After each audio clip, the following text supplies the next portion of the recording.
जय शनिदेव। प्रिय दर्शकों, मैं राजेश जोशी आपका ज्योतिष जागृति केवल सत्य कार्यक्रम में आज फिर से स्वागत करता हूं। अपनी सिखाने की श्रृंखला को आगे बढ़ाता हूं। प्रिय दर्शकों, कल हमने बात की थी उच्च के ग्रहों के बारे में। आपके इतने फ़ोन कॉल्स आए, आपने धन्यवाद दिया कि आपको उच्च के ग्रहों के बारे में जानकारी मिली। आज उसी श्रृंखला को आगे कंटिन्यू करते हैं। नीच के ग्रहों के जानकारी आपको विस्तृत देता हूँ। उच्च का ग्रह, जैसे कल हमने समझा था कि ग्रह अच्छा रिजल्ट देने में बाध्य हो जाता है अगर साथ में अच्छे भाव में भी वो पड़ा हो तो। लेकिन प्रिय दर्शकों, याद रखिएगा, नीचता वर्ड ही आप समझ सकते हैं कि नीच मतलब होना कि बुरी जगह चला जाना। नीच जगह जाना मतलब बुरी जगह चला जाना को नीच जगह जाना कहा जाता है। कभी भी जब कुंडली में कोई ग्रह नीच हो जाता है तो वो बलहीन नहीं होता, वो अशुभ होता है। नीचता मतलब अशुभता गिना जाता है। चाहे वो कितना ही कुंडली का कारक कहे जाने वाला ग्रह हो, लेकिन अगर ग्रह नीच अवस्था में आ गया तो नीच अवस्था में सदैव अशुभता के ही रिजल्ट देता है। वो बाध्य हो जाता है अशुभ रिजल्ट देने के लिए। इसकी विस्तृत जानकारी एक एग्जाम्पल देके आपको देता हूं। मान लीजिए एक साधु है। अगर आप उस साधु की मान इज्जत रिस्पेक्ट करते हैं, उस साधु को मानते हैं, उसे अपना कुल गुरु तक भी मानते हैं, लेकिन अगर वो साधु आप ठेके पे, यानी ठेके को नीच जगह माना जाता है, अगर वो नीच जगह बैठा देख लेंगे तो कभी भी आप उसकी पूजा वंदना या उसे प्रणाम करना आपके दिल में ये नहीं आएगा। आपके दिल में एक हीन भावना आ जाएगी, क्योंकि वो साधु एक नीच जगह विराजमान है, एक गलत जगह बैठा हुआ है। उसी तरह से नीचता मीन्स अशुभता होती है। अगर हिंदी की बेसिक डिक्शनरी पढ़ी जाए तो नीचता मतलब अशुभता, आप उसमें क्लियरली लिखा हुआ देख सकते हैं। तो नीच ग्रह की दशा, अंतरदशा या जब भी नीच ग्रह चलता है कुंडली में, वो सदैव अशुभता ही देता है, जब तक उस पर कोई प्रॉपर नीच भंग की थ्योरी एप्लीकेबल ना हो जाए तब तक। लेकिन नीचता को सदैव अशुभता में ही कंसिडर किया जाता है। कोई भी कुंडली का कारक कहे जाने वाला ग्रह अपनी दशा अंतरदशा में तब नेगेटिव रिजल्ट पूर्णतः देता है अगर वो कुंडली में नीच अवस्था में पड़ा हो। तो उस नीच अवस्था में कभी भी उसका नग धारण नहीं किया जाता। नग धारण करने का मतलब होता है उसे और बल दे देना, यानी उसकी नीचता को और बढ़ा देना। नीच ग्रह को सदैव पाठ पूजन करके, सदैव उसका सिमरन करके, सदैव उसके आगे माथा टेक करके, सदैव उसके कारक रिश्तों में सुधार ला करके ही नीचता में कमी लाई जा सकती है और अपना जीवन यापन अच्छा किया जा सकता है। प्रिय दर्शकों, आज नीच सारे ग्रहों के विस्तृत जानकारी मैं आपको देता हूं। ये सूर्य देवता आपकी लगन कुंडली में अगर 7 नंबर राशि में कहीं भी पड़े हों, आप अगर गौर से देखेंगे तो ग्रह सारे वैसे के वैसे ही लिखे हुए हैं। हमने पहले मेष लगन की कुंडली बनी थी, अब इसको तुला लगन की कर दिया ताकि आपके समझने में बहुत ज्यादा आसानी रहे। अगर सूरज देव 7 नंबर राशि में कुंडली में कहीं भी विराजमान हो तो हम कुंडली देखते ही ये बता सकते हैं जी आपका जन्म कार्तिक का है और आपके सूर्य देव नीच के हैं आपकी कुंडली में। तो सूरज देवता को नीच माना जाता है तुला राशि में। तुला राशि में उसको नीचता की पदवी प्राप्त है, वो नीचता के अशुभ रिजल्ट्स देते हैं। दर्शकों, अगर 1 नंबर यानी मेष राशि में शनिदेव कुंडली में किसी भी भाव में पड़े हों, किसी भी कुंडली में किसी भी भाव में अगर वो 1 नंबर के शनिदेव पड़े होंगे तो हम ये कह सकते हैं कि उस कुंडली में शनिदेव नीच के पड़े हुए हैं और शनिदेव को मेष राशि में नीचता की पदवी प्राप्त है और वो सदैव अशुभ फल देंगे, क्योंकि वो नीच के हो चुके हैं, वो बलहीन नहीं हुए। ये बात सदैव ध्यान में रखिएगा। नीचता का ग्रह बलहीन नहीं होता, नीचता का ग्रह अशुभता में गिना जाता है। अशुभता एक अलग चीज है, बलहीन होना एक अलग चीज है। बलहीन जो है वो हम डिग्रीज से कंसीडर करते हैं, जो आने वाले लेक्चर्स में मैं आपको समझाऊंगा। लेकिन यहाँ वो नीचता का मतलब अशुभता होता है। अगर कुंडली में कहीं भी बृहस्पति देवता 10 नंबर में पड़े हों, 10 नंबर में पड़े होने की वजह से बृहस्पति देवता को नीच कंसीडर किया जाता है, क्योंकि मकर राशि बृहस्पति देवता की नीच राशि होती है। दर्शकों, अगर 4 नंबर यानी कर्क राशि में मंगल देव कुंडली में किसी भी भाव में पड़े हों, कहीं भी किसी भी भाव में अगर 4 नंबर लिखा है, वहां मंगल लिखा है, मंगल देवता 4 नंबर राशि में पड़े हों, तो आप ये कंसिडर कर सकते हैं कि आपके मंगल देवता कुंडली में नीच राशि में पड़े हुए हैं और वो वहां नीचता के अशुभ रिजल्ट्स देने वाले हैं। दर्शकों, अगर चंद्रमा 8 नंबर यानी स्कॉर्पियो राशि में यानी कुंडली में कहीं भी 8 नंबर लिखा हो और उसके साथ चंद्रमा पड़े हो, तो हम आंख बंद करके ये बता सकते हैं कि अगर 8 नंबर में चंद्रमा लिखा है तो जी आपका चंद्रमा नीच का है। ये सिर्फ सुनकर ही बात क्लैरिफाई की जा सकती है कि 8 नंबर में अगर मून पड़ा है, चंद्रमा विराजमान है, तो चंद्रमा देवता अपनी नीच राशि में है और वो नीचता के अशुभ रिजल्ट्स आपको देने वाला है।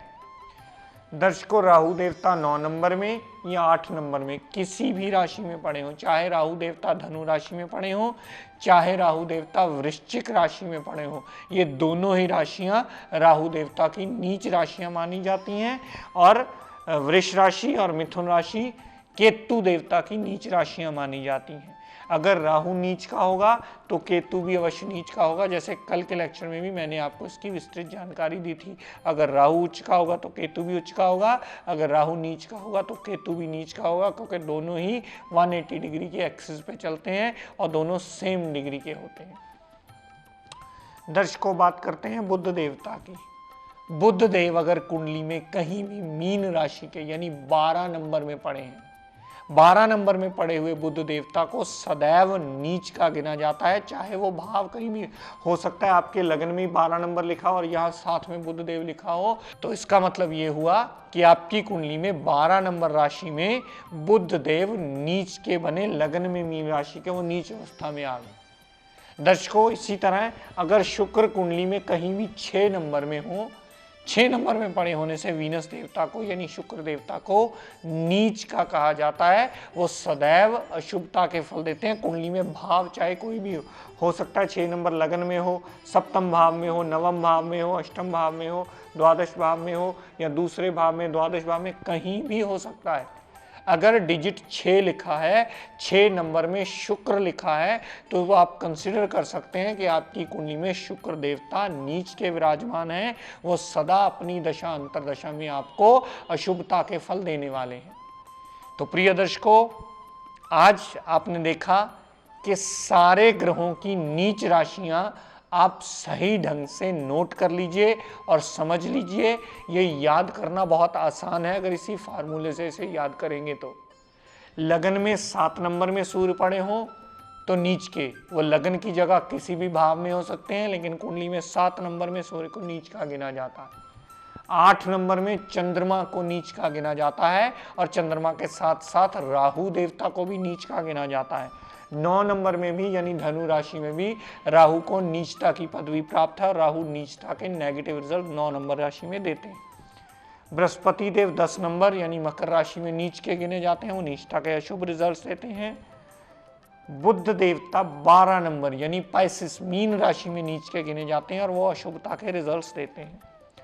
शनिदेव प्रिय दर्शकों मेष राशि यानी एरिस राशि 1 नंबर राशि में कुंडली में अगर कहीं भी विराजमान हो तो शनिदेव को नीचता की पदवी प्राप्त है, शनिदेव नीच के कहे जाते हैं। केतु देवता वृष राशि और मिथुन यानी टॉरस में और जेमिनी में दोनों में ही नीच के कंसिडर होते हैं। मंगल देवता कर्क राशि में यानी 4 नंबर में कुंडली में कहीं भी पड़े हो तो वो नीच के कहे जाते हैं। और बुध देवता अगर 12 नंबर में नीच के होते हैं तो शुक्र देवता उसके सामने 6 नंबर राशि यानी कन्या राशि विर्गो में सदैव नीच के ही गिने जाते हैं और वो सदैव अशुभता के फल देते हैं। एक बात प्रिय दर्शकों अच्छी तरह से नोट कर लीजिएगा कि नीचता का मतलब अशुभता होता है। अगर आपकी किसी भी ग्रह की नीच में प्लेसमेंट में हो, नीच ग्रह की प्लेसमेंट कुंडली में और उसकी दशा चल रही हो, चाहे वो कुंडली का कारक ग्रह ही क्यों ना हो, तो गलती से भी नीचता के ग्रह का रतन मत धारण कीजिएगा। हाँ, अगर कारक ग्रह है और अस्तवस्था में है तो धारण कर सकते हैं, इसकी आगे और आपको मैं विस्तृत जानकारी अवश्य दूंगा। लेकिन नीचता के ग्रह को अशुभ माना जाता है अगर नीच का ग्रह उदय अवस्था में हुआ, चाहे वो कुंडली का लगन लॉर्ड ही क्यों ना हो, तो उसका रतन कभी धारण नहीं किया जाता, उसका सदैव पाठ पूजन किया जाता है, उसका सिमरन किया जाता है, उसके साथ जुड़े हुए रिलेशंस को सुधारा जाता है, उसके आगे नमन करके माथा टेका जाता है, ताकि वो अपनी नीचता का पाप प्रभाव छोड़ करके आपका जीवन ऐसा यापन आसान करने में मददगार जरूर सिद्ध हो। प्रिय दर्शकों, एक बात सदैव याद रखिएगा कि उच्चता के ग्रह और नीचता के ग्रह में फर्क क्या होता है। इसका एक सिंपल फार्मूला आपको बता दूं। अगर मेष राशि में, जैसे कल हमने पढ़ा था सूरज उच्च का है, वो आपने याद कर लिया, उसमें 6 राशियां और प्लस करेंगे तो जो 7 नंबर राशि बनेगी वो उसी ग्रह की नीच राशि बन जाएगी। जैसे मान लीजिए 2 नंबर राशि यानी वृष राशि में चंद्रमा उच्च का है, उसमें अगर 6 प्लस किए तो 8 नंबर राशि उसी ग्रह की नीच राशि बनेगी। ये हर ग्रह पर अप्लाई होगा।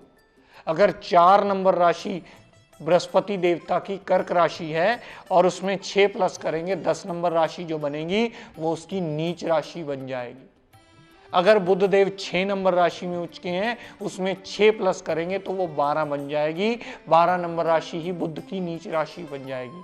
अगर शुक्र देव 12 नंबर में उच्च के होते हैं, 12 में और 6 प्लस करेंगे तो 6 नंबर ही राशि आएगी, तो वो 6 नंबर राशि ही बुध या शुक्र देव की नीच राशि बन जाएगी। मीन अगर उच्च की बनी है तो कन्या राशि बुध देवता की नीच राशि अवश्य बन जाएगी।